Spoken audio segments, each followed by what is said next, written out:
Camera on అంటే voice cover on చేయకుండానే voice ఇస్తున్నానండి పిచ్చిదానిలాగా.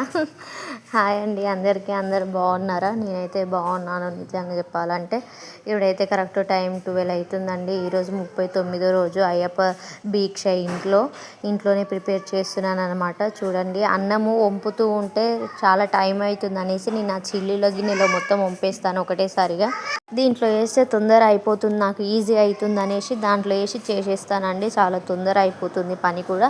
అలాగే వంకాయ కర్రీ అయితే ప్రిపేర్ చేస్తున్నానండి. ఇక్కడ ఆనియన్స్ మనం యాడ్ చేయొద్దు అయ్యప్పలకు కాబట్టి పోపు వేసుకునేటివి జీలకర్ర ఆవాలు అయితే వేసుకున్నానండి. అవి మంచిగా వేగిన తర్వాత ఆయిల్లో వంకాయలు వేసుకుంటున్నానండి. అలాగే మనకు రుచికి సరిపడ్డ అంటే పసుపు ఆరోగ్యానికి మంచిది కదండి, కర్రీలో అయినా పసుపు వేయాలి కదా. పసుపు వేసుకొని సాల్ట్ కారం రుచికి తగినట్టుగా వేసుకున్నానండి. వేసుకొని మంచిగా కలుపుకుంటున్నానండి మొత్తం కలిసేటట్టుగా. ఆ తర్వాత కరివేపాకు కొత్తిమీర కూడా వేసుకుంటున్నానండి. ఇక్కడ కర్రీలో మూత పెట్టుకుంటున్నానండి. 2-3 నిమిషాలు నూనెలో మంచిగా మగ్గేటట్టు చూసుకున్నానండి.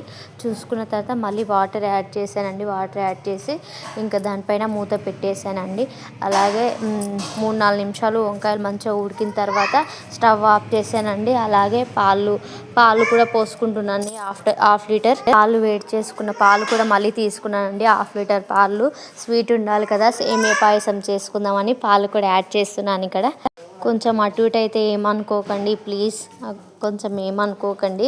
అలాగే ఇక్కడ పాలల్లో వేడి చేసుకుంటున్నప్పుడే షుగర్ వేసుకున్నాను, బాదం వేసుకున్నాను చిన్న చిన్న కట్ చేసుకొని. అలాగే సేమియా మొత్తం వేసుకున్నానండి. ఇక్కడ ఇదైతే మసులుతుంది మంచిగా. మరిగిన తర్వాత అంత ఈజీగా అయిపోతుంది ప్రాసెస్ అనేసి అన్నీ ఒకటేసారి వేసుకున్నానండి. అలాగే ఇక్కడ 5-10 నిమిషాలు అయిన తర్వాత పాయసం అయితే దింపేసానండి. పాయసం అయితే రెడీ అయిపోయింది. అలాగే టమాటా కర్రీ కూడా చేసుకుంటున్నానండి. ఇక్కడ ఆయిల్ వేసుకొని జీలకర్ర ఆవాలు వేసుకొని టమాటాలు మొత్తం వేసుకొని కారం ఉప్పు కూడా వేసుకుంటున్నానండి. వేసుకున్న తర్వాత కొన్ని బ్యాట్స్ అవి ఉంటాయి కాండి తినేవి, అవి కొన్ని దేవేశానండి. ఆలోపే స్వామి అయితే వచ్చేసారు.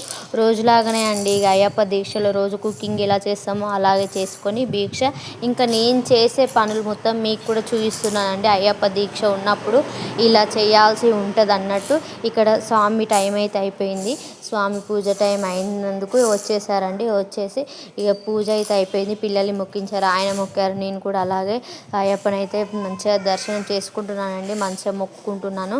మీ ఏం తప్పుగా మాట్లాడుంటే క్షమించండి, మిస్టేక్స్ ఉంటే కూడా అడ్జస్ట్ చేసుకోండి ప్లీజ్. ఎందుకంటే ఫోన్లో అన్ని వీడియోస్ చేసి పెట్టుకుంటున్నాను. రోజు మొత్తం స్టోరేజ్ ఎక్కువైపోతుందండి ఫోన్లో. ఎప్పటికప్పుడు వాయిస్ కవర్ ఇచ్చి ఎడిటింగ్ ఇచ్చి అప్లోడ్ చేస్తే అయిపోతుంది కదా, మళ్ళీ వీడియోస్ తీసి ఏం లాభం ఉంటుందండి. ఏమనుకోకండి దయచేసి ప్లీజ్. అలాగే అయ్యప్పకు పాద నమస్కారం చేస్తున్నామండి. ఈ రోజుకి 39వ రోజు అండి మేము చేసేది. ఆ తిప్పలేదో నేను పడుకుంటా వాయిస్ కవర్ ఇస్తే మా అయ్యప్ప స్వామి ఏమో పూజ టైం కాదు భిక్ష టైం అని అంది పక్కలుండి తిడుతుండండి. ఏమైనా మిస్టేక్స్ ఉంటే చెప్పండి. అలాగే ఛానల్ సబ్స్క్రైబ్ చేసుకొని సపోర్ట్ చేయండి, లైక్ చేయండి వీడియోని. థ్యాంక్ యూ ఫర్ వాచింగ్ అండి. వీడియో అంతే అండి. బాయ్ అండి, బాయ్ అందరికీ.